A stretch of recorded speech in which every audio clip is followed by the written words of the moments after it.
The following is a review of The Intellectual Life by A.D. Sertilunk.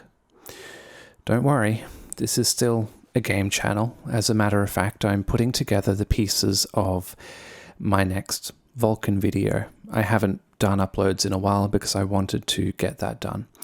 However, I just wanted to take a little break and talk about a book which is pretty important to me. I understand this type of video may not be for everyone. That's okay. It's fine. Just have a listen with an open mind. Many years ago, I was at a bar outside with some friends, and a group came over and started up a conversation with us. And there was a young guy there who I talked to, and I asked him, "Well, what do you do?" And he told me that he played in a band. He played guitar, and they just signed a record deal for $200,000. I thought that was incredible because the amount of work and dedication that it takes to set that sort of thing up, and we're talking a lot of work with no reward and really no future of a reward, no expectation of one. So I wanted to talk with him more about that, and I told him what I thought, and we hung out quite a bit and throughout the night. And then at a later point, he told me, if you want to do this thing, if you want to be successful, at the time I was playing in a band, he said, you have to be okay with basically having nothing. Which makes sense, right? You need to be able to survive in a low oxygen environment. I'm sure a lot of us know at least one person who can stoically dedicate themselves to one task, almost in isolation of the outside world, and follow their own metronome.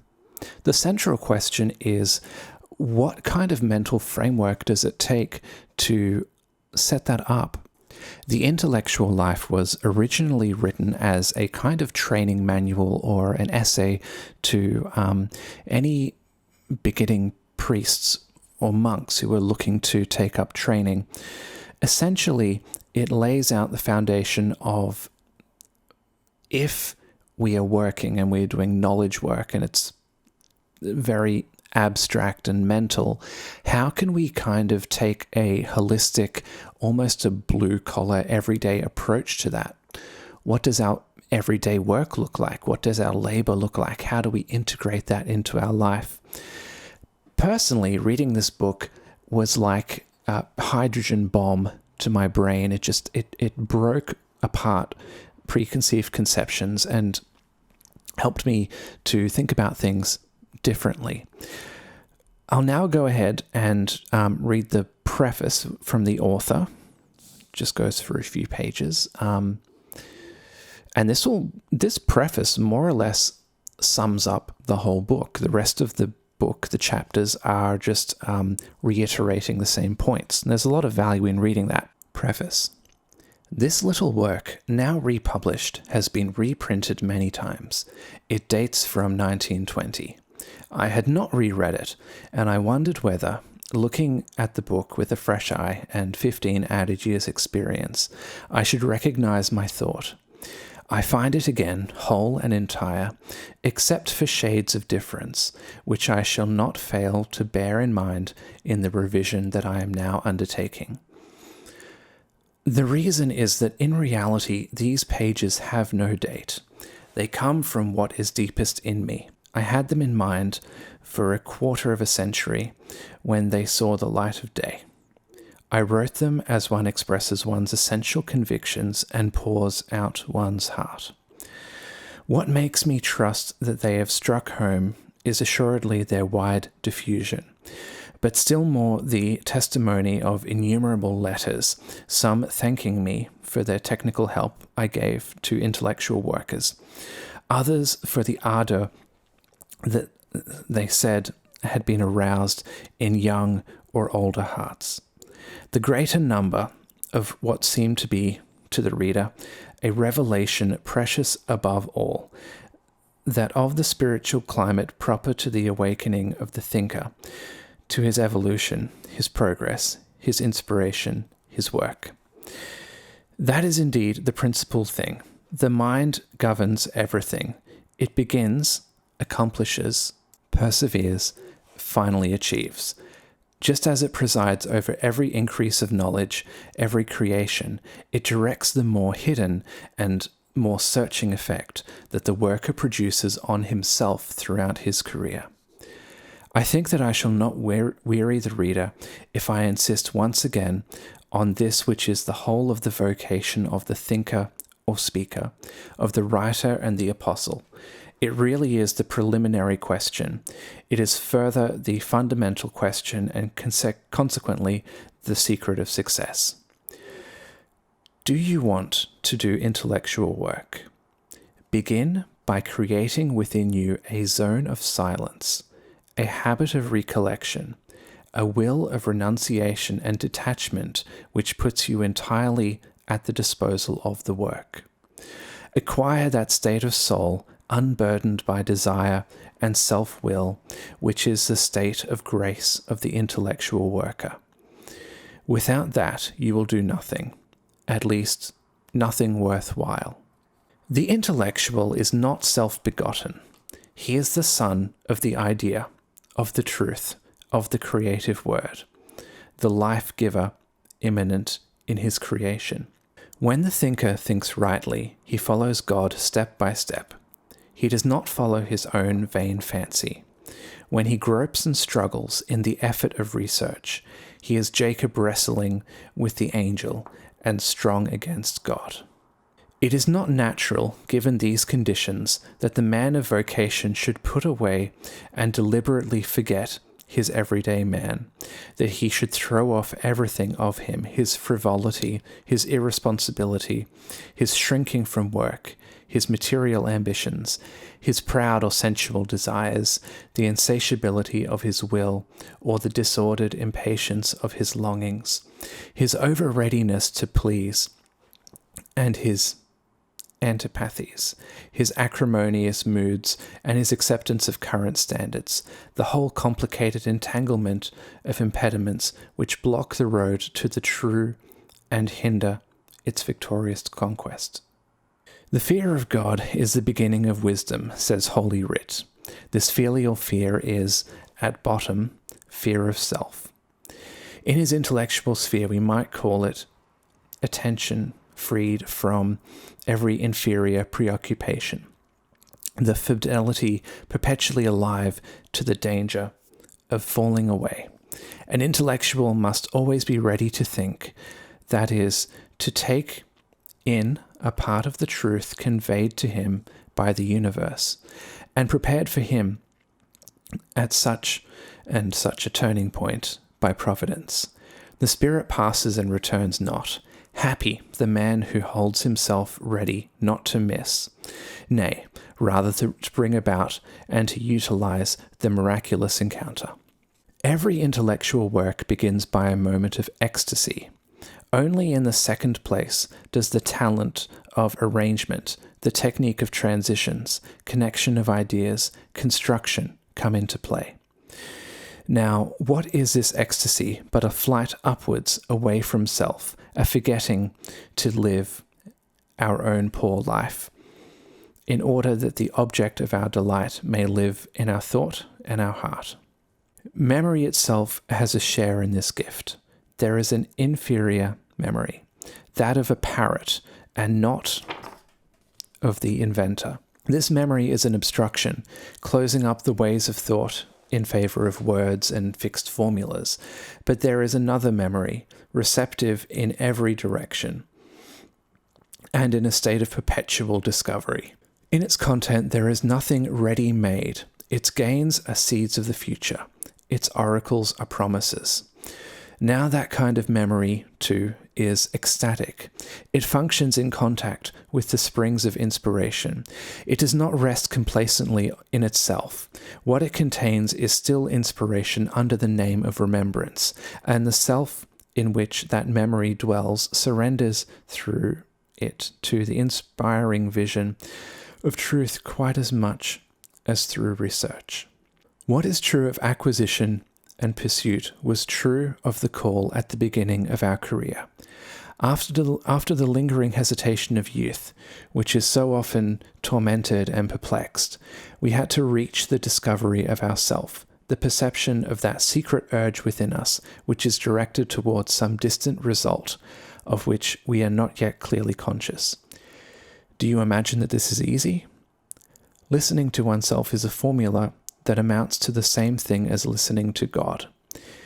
It is in the creative thought that our true being lies, our self in its authentic shape.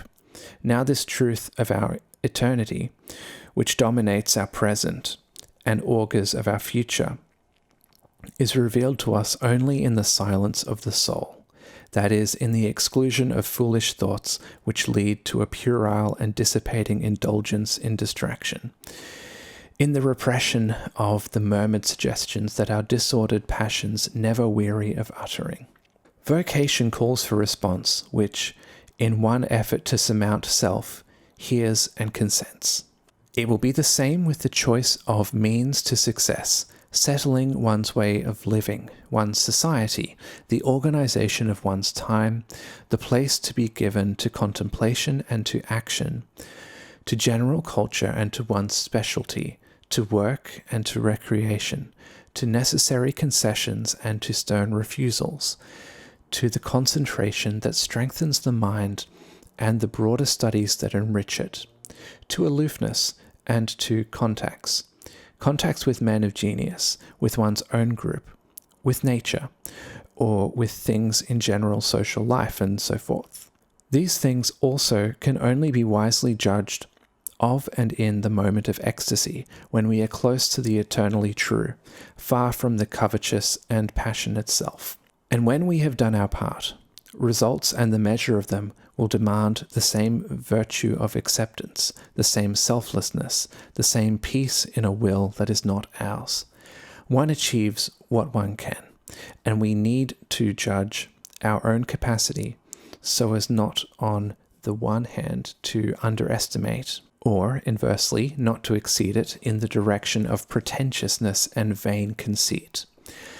Whence comes this self-judgment, if not from the steady glance of the impersonally true, and from submission to its verdict, even if it cost us an effort or a secret disappointment? Great men seem to us men of great boldness. In reality, they are more obedient than others. The sovereign voice speaks to them. It is because they are actuated by an instinct that is a promoting of that sovereign voice that they take, always with courage and sometimes with great humility, the place that posterity will later give them, venturing on acts and risking inventions, often out of harmony with their time and place, and even incurring much sarcasm from their followers. They are not afraid because, however isolated they may appear to be, they feel they are not alone. They have on their side the power that finally settles everything. They have a premonition of their empire to come. We, who have no doubt to conceive a very different kind of humility, must yet draw upon the same lofty source. Height is a measure of littleness. The man who has not the sense of true greatness is easily exultant or easily depressed, sometimes both together. It is because the ant does not consider the giant beetle that he looks down on the tiny gnat. And it is because the walker does not feel the wind from the heights that he lingers on the mountain slopes, always conscious of the immensity of the true and of the slenderness of our resources. We shall not undertake anything beyond our power, but we shall go on to the limit of our power. We shall rejoice then in what has been given us in our measure. It is not a question of mere understanding. The real point of the remark lies in this, that weak work or a pretentious work is always bad work. A life with too ambitious an aim or too content with too low a level is a misdirected life. A tree may have indifferent or magnificent branches or flowers. It does not ask for them and cannot command them. Its vegetable soul develops under the action of nature in general and of surrounding influences. Our general nature is the eternal thought. We draw on it with faculties sprung from it, and with the help that it affords us there must be a correspondence between that which we have received from it in the way of gifts, including courage, and what we may expect of it in the way of results. How much could be said of this fundamental disposition as it affects a career entirely devoted to the life of thought? I have spoken of the opposition and lack of understanding that the great are exposed to. But these things are the lot also of the little. How can they be resisted without single-minded attachment to the truth and without complete self-forgetfulness? When the world does not like you, it takes its revenge on you. If it happens to like you, it takes its revenge still by corrupting you. Your only resource is to work far from the world, as indifferent to its judgments as you are ready to serve it. It is perhaps best if it rejects you and thus obliges you to fall back on yourself, to grow interiorly, to watch yourself, to deepen yourself. These benefits are in the measure of which we rise above self-interest, that is, in which interest centers on the one thing necessary. Are we perhaps ourselves exposed to the temptation of disparaging, envying, unjustly criticizing others, or disputing with them? We must then remember that such inclinations which disturb and cause dissension injure eternal truth and are incompatible with devotion to it. In this connection, we must remark that at a certain level, such disparagement is more apparent than real, and that it has a certain value in forming current opinion. We are often taken in by that way in which the masters speak of one another. They attack one another unmercifully, but they are fully conscious of one another's value, and they attack often unintentionally. Yet it remains true that general progress needs peace and cooperation, and that it is greatly hindered by pettiness of mind. In face of others' superiority, there is only one honorable attitude: to be glad of it. And then it becomes our own joy, our own good fortune. A different sort of good fortune may tempt us, that of eternal success, though, to tell the truth, that is nowadays very rare in the case of a true intellectual. The public as a whole is vulgar and likes only what is vulgar. Edgar Allan Poe's publishers said that they had to pay him less than others because he wrote better than others. I once knew a painter to whom a picture dealer said, "You need some lessons." Yes, to learn and not paint so well. The man whose heart is set on perfection does not understand that sort of language. He does not consent at any price or in any form to cultivate what Baudelaire called the zoocracy. But if his heart begins to fail him, even if we snap our fingers at others' appraisals, are we not exposed within ourselves to the foolish judgments of vanity and instinctive puerility? Never ignore, never refuse to see what may be thought against your own thought, writes Nietzsche. We are not thinking now of incompetent and superficial critics, but of the homage that we ourselves owe to vigilance and integrity.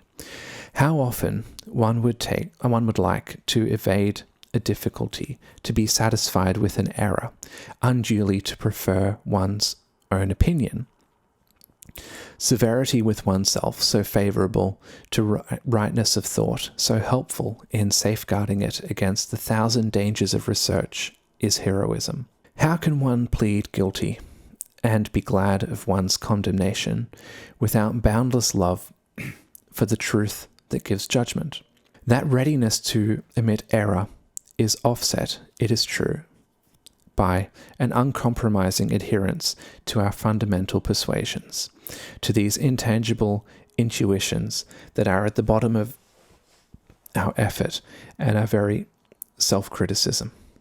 We cannot build on nothing, and the retouches of the workman do not reach down to the first foundations. What we have won by study and considered carefully, must be guarded against unjustified second thoughts and scruples. This is demanded by the love of truth, of which we have spoken.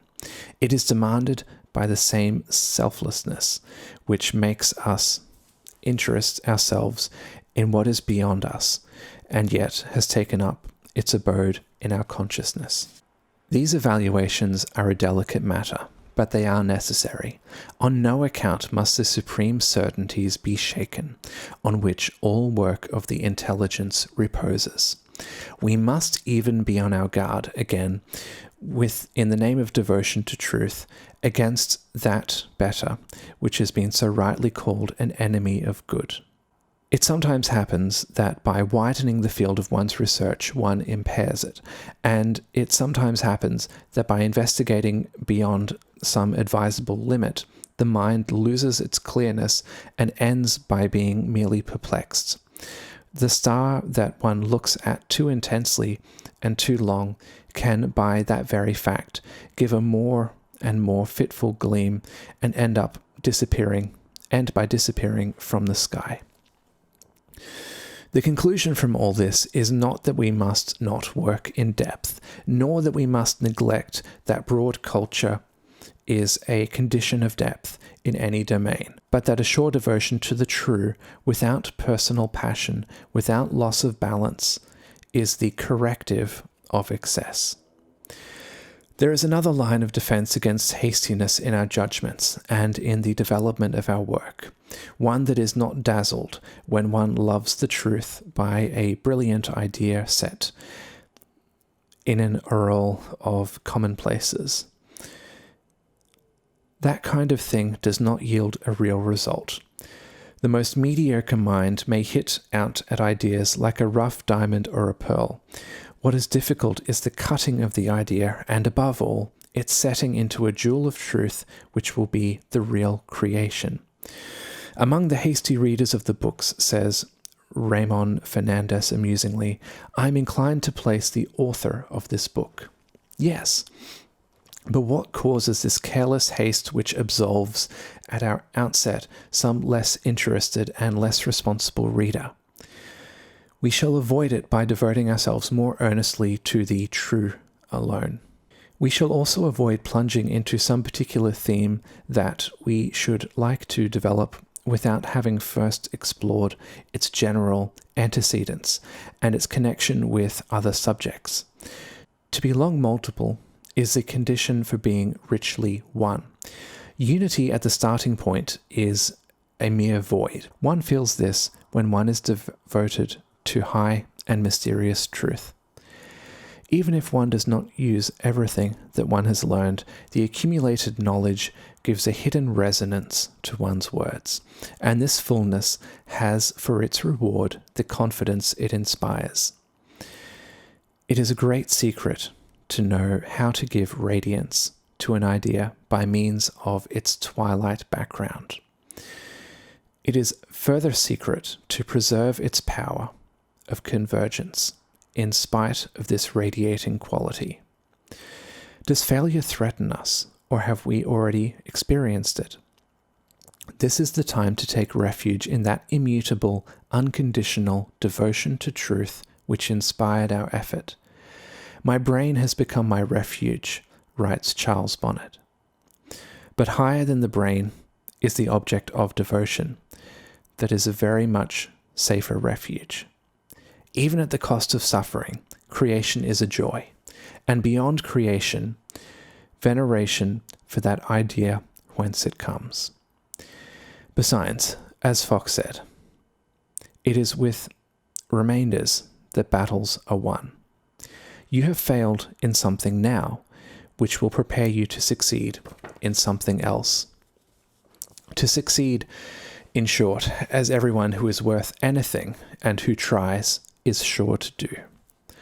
I want to point out one last effect of the supreme submission to truth, of which I have sounded the praise. It puts bounds not only on the personal, but on to our human pretensions. Reason cannot do everything. Its last step, according to Pascal, is to recognize its limitations. It will only do that if it has submitted to its primal law, which is not its own truth, regarded as its property or its conquest, but the truth that is impersonal and eternal. Here there is no limit to honor. By the very fact that presumption is laid aside, mystery pays. Faith substituted for research carries the mind into vast spheres that it would never of itself have known. And the light of its own domain gains by the fact that distant stars compel it to turn its eyes to the sky. Reason ambitions only a world. Faith gives it infinity. I do not want further to lengthen this discourse. What it contains will necessarily be repeated, since its purpose is to show where the all is to be found. I have pleaded the claims of that all with an inadequacy of which I am fully conscious, and for which I crave pardon. I earnestly wish that my suggestions concerning it, weak as they are, may inspire others to praise it better and serve it more ardently.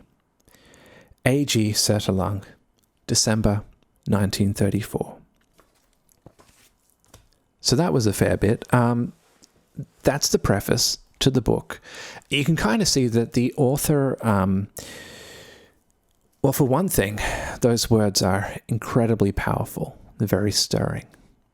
The author, being Catholic, has a sense of fatality, I guess. Is that it?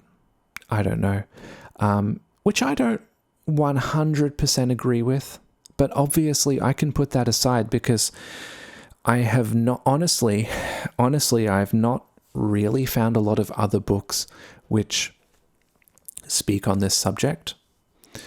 And yes, it is a little heavy-handed in its guidance, but like I said, that guidance is lacking. People don't need direction, but sometimes I need inspiration. So that is the book, basically. It's available online for free in PDF. The Intellectual Life, Its Spirit, Conditions, Methods. Okay, thank you for listening. This is kind of a new video for me, new style. But I'm not making this up. This is a book that I genuinely enjoy. Let me know what you thought in the comments. And yes, as I said, Vulcan videos, it's coming soon. Goodbye.